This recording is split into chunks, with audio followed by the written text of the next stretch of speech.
تو آپ صلی اللہ علیہ وآلہ وسلم نے فرمایا کہ تم میں سے جو جنتی ہے نا وہ اللہ تعالیٰ کے پاس تقدیر میں لکھا ہوا ہے، وہ جنت میں ہی جائے گا، اور جو دوزخی ہے وہ بھی اللہ نے اپنی تقدیر میں لکھ لیا ہے، وہ دوزخ میں جائے گا۔ اب ظاہر ہے یہ بات سننے کے بعد انسان کے دماغ میں جو سوال آتا ہے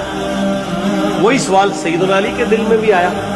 تو سیدنا علی نے کہا یا رسول اللہ صلی اللہ علیہ وسلم، اگر یہی ہے کہ اللہ نے طے کر دیا کہ یہ جنتی ہیں یہ دوزخی ہیں، تو ہم اپنے لکھے ہوئے پر اعتبار نہ کر لیں